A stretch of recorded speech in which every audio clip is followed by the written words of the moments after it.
मित्रों, आज हम महाभारत के कुछ कैरेक्टर्स, पात्र, भूमिका, किरदारों के बारे में चर्चा करेंगे।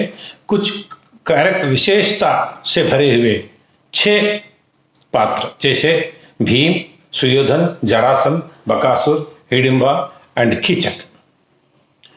ये 6 महायोद्धा हैं। कहा जाता है कि 6 लोग भी एक ही नक्षत्र में जन्म होने के कारण इनको एक वरदान मिला है। ये एक विशेषता है इनमें, जो पहला व्यक्ति दूसरे योद्धा को मारता है, बाकी 5 योद्धाओं को ही मार देता है। इसलिए भीम ने प्रप्रथम जरासंध को मार देता है, तो बाकी 5 को भी, सुयोधन को, बकासुर को, हिडिंबा को, कीचक को, उसी का वध होता है। यही इन 6 कैरेक्टर की विशेषता है।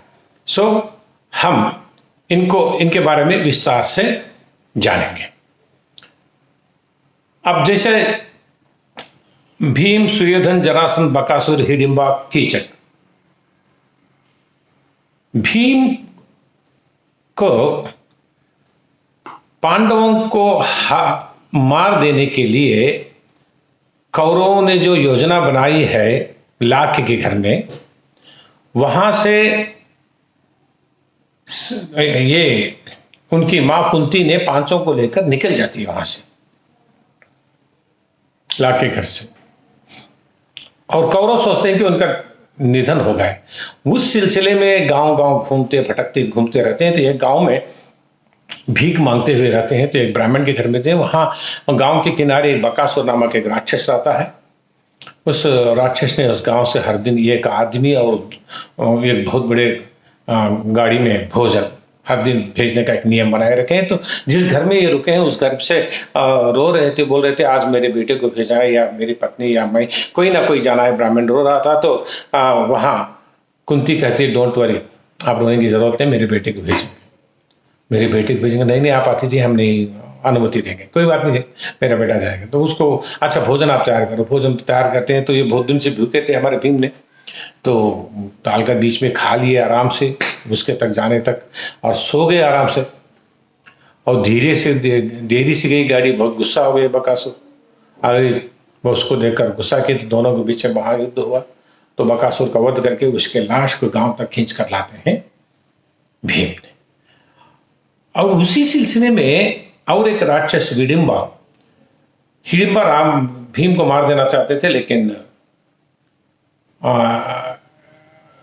हिडिंब उनकी सिस्टर, वो भीम पर मोहित होकर विषय पूरा बता देती, आप मेरे भाई को मार दो, मैं आपसे विवाह करेंगे। इन्हें विवाह की बात अलग। वो हिडिंब को वहां मार देते हैं। तो उसके बाद वो कुंती देकर आकर कहती है कि मैं भीम से शादी करना चाहती हूँ। लेकिन भीम ने कहते मैं शादी कर लूंगा, लेकिन आपको छोड़कर ही जाऊंगा, मैं मेरे साथ नहीं ले जाऊंगा, हम कहीं कहीं भटक रहे हैं। अच्छा, शादी हो जाती है। उन दिनों को ही पैदा हुआ है घटोत्कच। वो महाभारत के अनेक प्रांतों में उसके बारे में चर्चा है। इस प्रकार वो बकासुर का वध कर दिया, हिडिंबा का वध कर दिया। और एक सिलसिले में ये धर्मराज युधिष्ठिर ने एक यज्ञराज से यज्ञ करने लगे, अपने आप को चक्रवर्ती की घोषणा करके। वो महान राजा बनना चाहते थे। तो लेकिन उसके लिए सभी राजाओं की अनुमति चाहिए। लेकिन बात यह थी कि जरासंध ने सभी राजाओं को बंदी बनाकर उनको टॉर्चर कर रहा था। और जरासंध को हराकर सभी राजाओं को लेकर आ गए। तो सुयोधन युधिष्ठिर ने जरूर उस यज्ञ में सफल होंगे। तो कृष्णा, भीमा और अर्जुना ब्राह्मण बनकर वहां जाकर जरासंध का वध कर देते हैं। जरासंध महान योद्धा है। एक्चुअली बहुत बार उसके शरीर को टुकड़े टुकड़े करने पर भी फिर एक हो जाते थे। आखिर भीम ने कृष्ण के इशारे पर उनके शरीर को 2 भाग करके इस प्रकार अलग अलग डालते हैं। तो इस प्रकार वहां जरासंध का वध हो जाता है।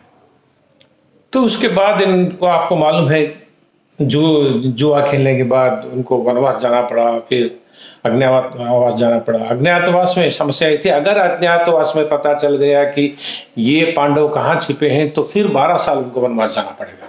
इसलिए वो अज्ञातवास में एक विराट राजा के यहाँ रहने लगे। पांचों भी 5 अलग अलग नाम पर, जैसे युधिष्ठिर ने कंक, भीम ने वल्लभ, ये हमारा अर्जुन ने बृहन्नला, ये तंत्रिपाल, इस प्रकार अलग अलग नाम। द्रौपदी भी वहाँ शैलेंद्र के नाम पर रहने लगे, अलग अलग कुरीति, अलग अलग काम लेकर। भीम ने रसोईया बन गए थे। तो वहाँ बकासुर, इसके विराट का पत्नी का भाई है ना साला, विराट का साला कीचक था। अब कीचक महायोद्धा है और उस राज्य में अपनी मर्जी के अनुसार वो आगे बढ़ता था और वो द्रौपदी पर मोह हो गया और कहने लगा तुम आ जाओ मेरे पास। लेकिन वो नहीं मानी और किसी को बोलने की कोशिश भी की तो कोई नहीं सुने कि वो जो कहता है उसको करना ही पड़ेगा। तो आखिर वो भीम को बोल दिया ऐसा हो रहा है। तो भीम ने बोला शाम में मैं आ रहा हूँ। उनके कमरे रहकर वहाँ कीचक का वध, वो महान युद्ध होता है दोनों के बीच में और कीचक का वध कर देता है भीम ने। जिस दिन कीचक का वध हुआ है, जिस दिन कीचक का वध हुआ है तो उसी समय पता चल गया कि पांडवों ने विराट राज्य में, तो सुयोधन ने सभी सेनाओं को लेकर उनके गायें चुराकर उन पर अटैक करना चाहा, क्योंकि उसको मालूम था कि कीचक का वध सिर्फ भीम कर सकता है या दुर्योधन कर सकता है। तो मैंने किया तो कौन किया है? बाकी 6 योद्धाएं तो भीम के हाथ में ही, बाकी 3 मर गए। अब मैं हूं, भीम हो, कीचक है। कीचक का वध कैसा हो सकता है? इस प्रकार वो निर्णय लेकर वहां अटैक करते हैं। लेकिन खेद की बात है कि वो जस्ट एक दिन पहले ही जाते हैं, लेकिन उसी दिन उनका अज्ञातवास का समय भी पूरा हो जाता है। इस प्रकार भीम ने जरासंध, बकासुर, हिडिंबा, कीचक का वध किया और अंतिम में आपको मालूम है भीम ने सुयोधन का भी युद्ध किया। इस प्रकार इस किरदारों में, इस पात्रों में एक विशेषता यह थी कि 5-6 भी एक जातक में पैदा हुए थे, एक नक्षत्र में पैदा हुए थे। इसलिए इनको एक महान योद्धाओं को दूसरे कोई नहीं मार सकता। अगर माना है तो आपस में ही ये मार सकते हैं। इस प्रकार महाभारत के अनेक पात्रों में एक पात्र में एक विशेषता होती है। मैं आपको और भी समझाने की कोशिश करूंगा। आपका KP इब्राहिम खान।